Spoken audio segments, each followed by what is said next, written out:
So if you're anything like me, then you probably love a good run and you probably just enjoy exercise and training in general. Now, what comes along with the territory of training is the inevitable aches and pains, and often we feel them most in the morning time. You know, we might wake up and we've got some creaky knees and our ankles and our hips might be feeling a bit stiff. We might just feel a little bit tired and fatigued and sore in general.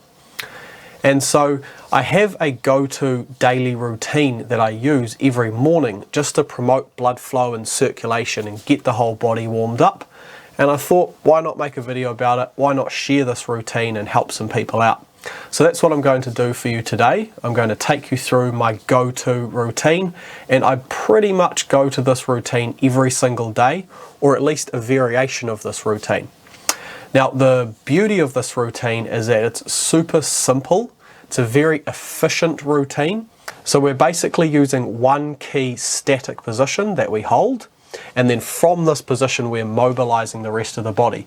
So like I said, it's very time efficient, it's very effective, and it's also very adaptable. So I'm going to take you through ways that you can adapt this and really customize it and make it your own routine. So I'm going to be taking you through all the techniques, all the postural cues, and just the ways to think about how to apply this to your own personal life. I think a lot of the times when we go through set routines and we're not gifted with the knowledge of how to make it our own in a sense, then we can be left a little bit lost. So what I want to do for you today is give you enough knowledge so you can understand why we're going through each movement, and then, like I said, customize it to suit you as an individual. So the main position that we're going to be focusing on is the resting squat position. However, it's going to be an adapted version of the resting squat to promote more range of motion and make it easier to sit in while we perform the other mobilization exercises. Now, one of the main limiting factors that people struggle with to achieve the resting squat is limited ankle mobility, which means the knees cannot travel forward enough for us to sit in the resting squat comfortably or at all. By using a pair of dumbbells or any other object to elevate the heels, this immediately removes the restriction from having limited ankle mobility, allowing us to achieve a deep resting squat position.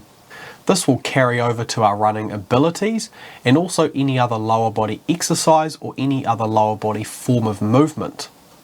Now, if you find that the resting squat is too difficult for you to perform, then do not worry, because I'm going to take you through some progressions near the end of this video that will help you start from step one and work your way up till you can gain the strength and the mobility over time to comfortably sit in this position and perform all of the other exercises in this routine. Now, I've also previously made a video on the topic of the resting squat, just more so going through the benefits that it provides. So if you're interested in that, I'll leave a link in the description box and you can check that video out. So before we get into the routine, we're going to go over some postural cues for you to focus on during the routine. So we'll get into that now. Okay, so let's start with these postural cues so you understand how it feels to be in this deep resting squat position. So for starters, we are focusing on the feet first, as this is our foundation. So we have our feet either pointed completely forward or slightly turned out. Whichever position feels most comfortable for you, go with that position. Now from here, we're looking at our knees. We're driving our knees forward and they are in line with our toes. Okay, and this is going to keep our hips in a nice stable position. So if we look at this from a side view, we can see the knees are over the toes here. Okay, this is mobilizing through our thigh muscles, through our ankles, through our hips. And we can use this position to stay nice and upright, nice and tall through our torso. So imagine that we are just flexing and extending rather through this lower back area, through our upper torso, and we can imagine that we have this imaginary force pulling our body up nice and tall. Okay, so we're focusing on tall, strong posture in this deep resting squat position. Now, in terms of the width of our foot position, you can find your most comfortable position. So we can go anywhere from this narrow stance to a wider stance as shown here. So I would suggest trying a variety of different positions, as this is going to place more stimulus and variety on our body. So with this wider stance, we're placing more emphasis on the inner thigh into our glute muscles, so more hip activation. Whereas if we have a more narrow stance, generally we're working more of our upper leg, our thigh muscles. Okay, so now that we've established our postural cues, we're now going to build on this foundation and start to mobilize our body piece by piece, starting with our feet and our ankles. Okay, so we're going to start with a nice gentle movement here where we focus on one knee at a time, and we're placing a little bit of light pressure on the knee, pushing the knee forward to mobilize through the ankle. Okay, so we can do about 10 repetitions on each leg. Okay, pushing the knee forward and then back being one repetition, forward and back, nice light mobilization. Now you can also place your finger on this muscle that runs up the front of our shin here, okay, our tibialis anterior, and this muscle is essentially contracting to create this range of motion in the ankle. Okay, so if you simply place your finger on this sheet of muscle down the front of our shin, we can get more activation in this muscle, and this is going to help bring more control to the added flexibility of this exercise. Okay, so once you've performed 10 repetitions on one leg, then we do the same on the other leg. Nice light movements back and forth. We're not trying to force any range of motion, we're keeping it nice and light, nice and easy, gentle movements just to wake up the body in the morning.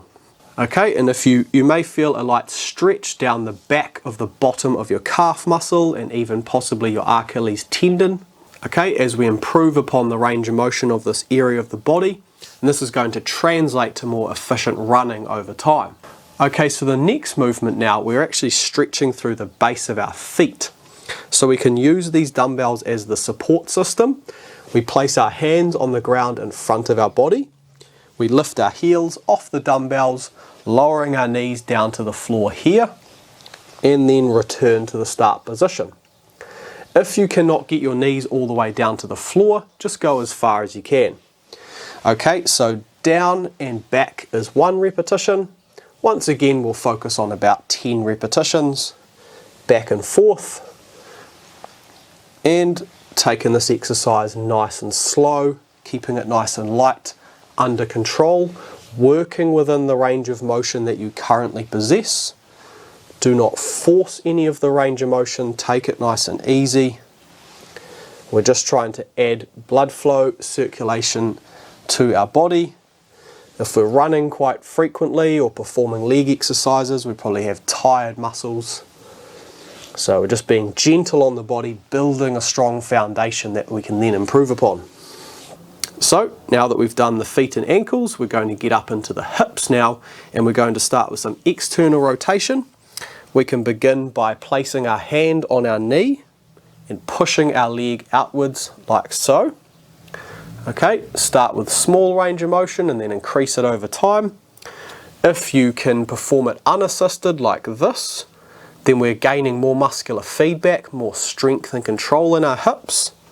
Okay, and you can see I'm just rolling my foot off the floor, the inside of my foot. Okay, and just activating through my outer glute muscles to rotate my hip outwards. Okay, this is going to create more ankle and knee stability. Make us more efficient runners. Okay, then we do the same on the other side. We're performing, once again, 10 repetitions on each leg. Nice and easy, just feeling out our body. Once you can do it unassisted, perform it unassisted. You may feel a light stretch in your inner thigh if you have any fatigue or tightness in that area. Okay, then we're also mobilizing our inner thigh. And there's a great way to get more bang for your buck, so to speak. So while we're in this resting squat, we can use our time efficiently, get all these extra movements in. So now we're going to work on activating through our inner thigh, place our arms inside the knee. Now I'm going to push outwards with my arms as I push inwards with my knees. Okay, so this is creating an isometric contraction. So we're staying nice and stationary, but we're creating this constant force through our hips, through our shoulders and our arms. Okay, so we have two equal opposing forces working against each other to improve the strength of our hips. So with this exercise, start with just a light amount of pressure to begin with. Okay, and then over time, as you get stronger, you can apply more pressure in with the legs, more pressure out with the arms, and generate a good amount of power in this exercise. Okay, so this is more a time-based exercise. You can simply start with doing 10 seconds on your first time, and then build up to about 30 seconds to a minute of that static hold. Okay, and you just want to feel a nice light activation in your inner thigh muscles with that movement. Alrighty, so we've got our lower body taken care of, so now we're going to work up into our upper body, mobilize our upper spine and shoulders that can sometimes feel quite tight when we run if we're over fatigued and overworked. So we're going to start with our rib cage and our shoulder area. Okay, so I'm going to take my right arm, place that hand on my left knee, then I'm going to take my left elbow and I'm going to drive it up towards the ceiling like so.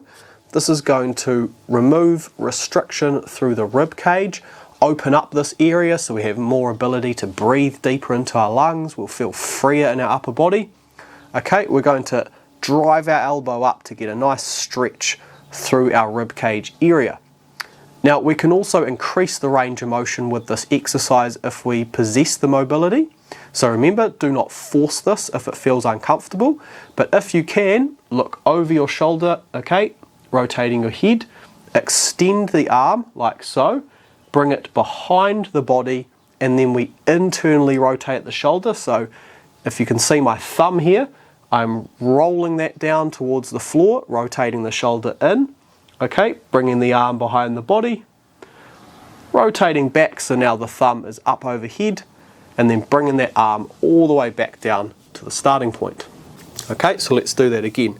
Right hand, left knee, left elbow up, stretch the rib cage, hand overhead, thumb up, rotate behind the body, thumb down, rotating the shoulder inward, behind the body, back up, and back to the starting position. So this is quite a slow exercise. It involves a few different moving parts.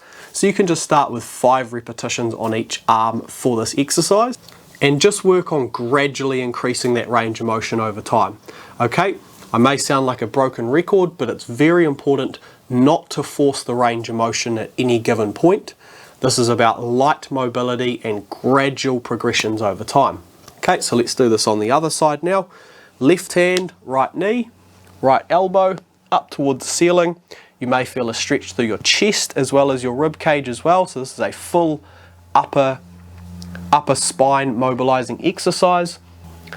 If you wish to do so, you can just perform the elbow movement here, if that's what you're most comfortable with.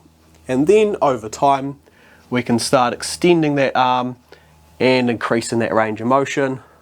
We can even bring the shoulder all the way behind the body.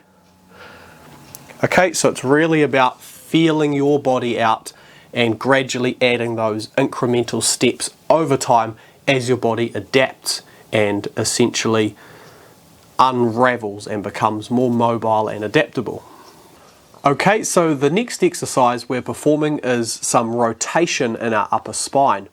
So when we're running, to offset some of the load on our lower body, we require this rotation in our upper spine for a nice efficient running stride. So this movement's nice and simple. We are focusing on rotating through our upper back like so. Okay, we can place our hands together and we're just rotating side to side, leading with our elbow. Okay, so we're leading with our elbow. You can look over your shoulder in the direction that you're rotating, and you want to feel some contraction in the back of your shoulder as you rotate to that direction.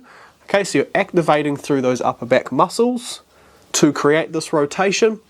If you feel your knees collapsing inward or your hips twisting or your lower back twisting, then that means you are going too far and you're forcing the range of motion. Okay, so remember the postural cues. Make sure our lower body, our foundation is solid. Okay, it's stable, and then we're just rotating through that upper back.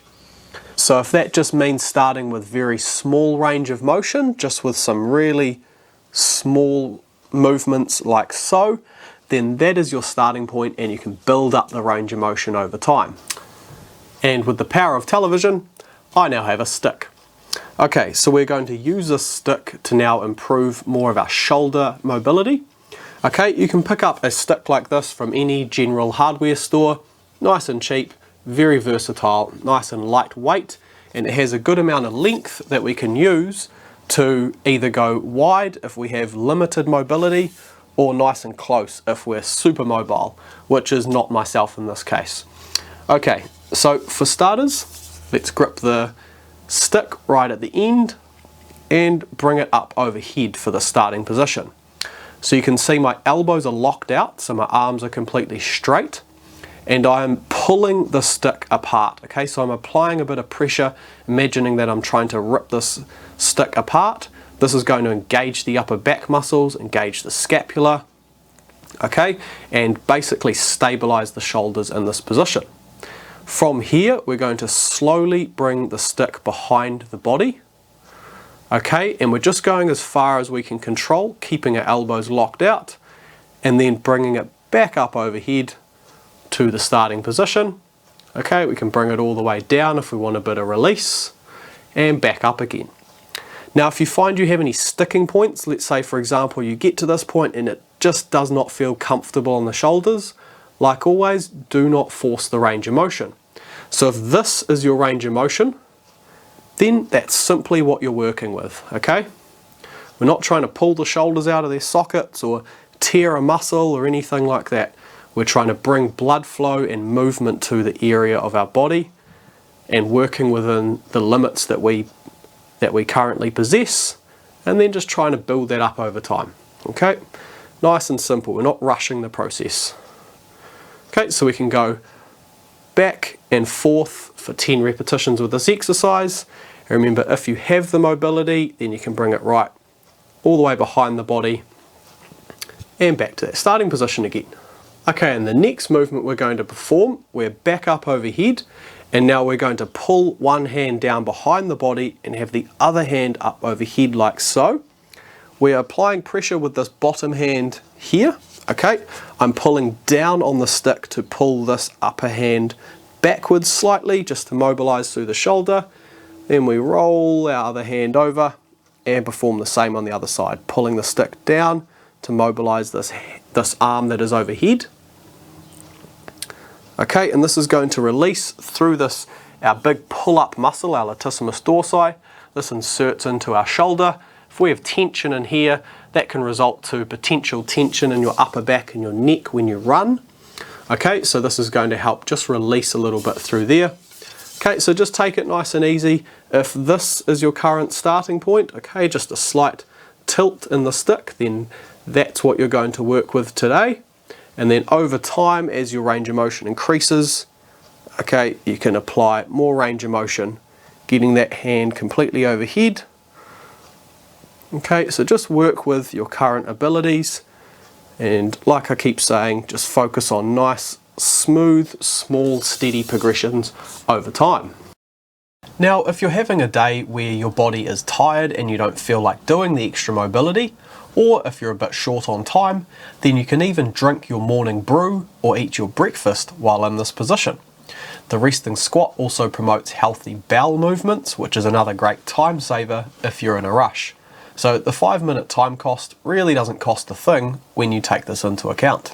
Now, as I promised at the beginning of this video, if you do not currently possess the mobility or the strength to sit comfortably in this heel elevated resting squat position, I'll now take you through some progressions so you can build up over time and safely achieve that position.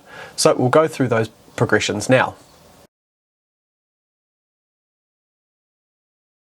Find a solid object such as a table or a box that you can squat onto that is between knee and hip height. Now, holding a dumbbell or a kettlebell at chest height, slightly turn your toes and your knees out as you lower yourself down into a squat, briefly resting on the solid object to stop any potential momentum, making sure the weight of your body weight is in your heels. You are slightly hinged at the hips, leaning your torso slightly forward, keeping it tall, pushing the chest up tall and proud, engaging through your abdominal muscles. From this bottom position, drive your feet into the floor, engage through the hips, squeeze your glutes at the top position to complete the movement.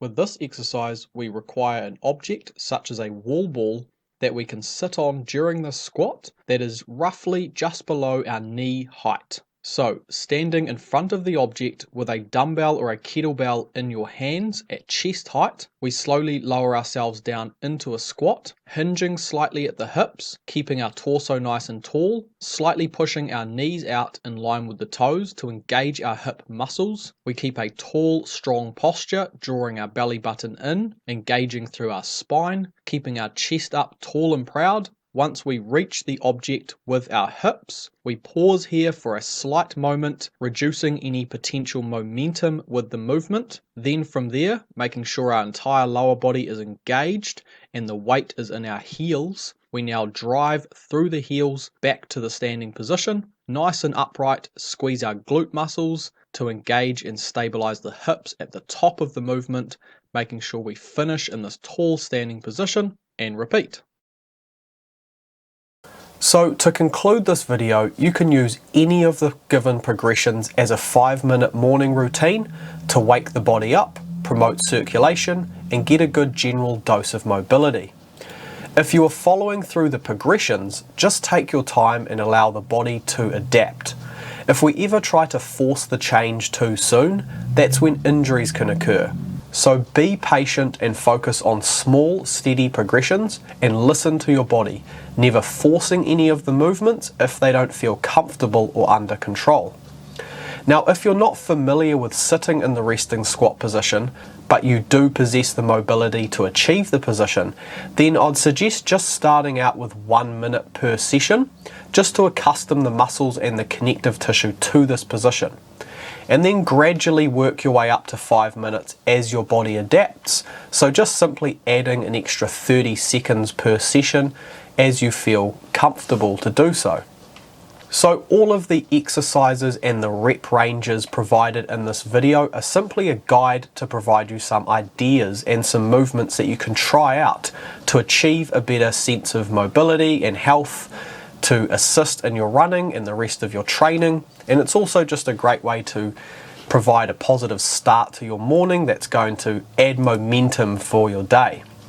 So if you have any long-term injuries that may become aggravated by any of these movements, then talk to a professional first before trying them, and also just take it easy, like I've said, starting with the most basic progression first, being the box squat. And once you can build up to 5 minutes a day, that is all it takes, and the benefits are truly amazing when performed on a regular basis.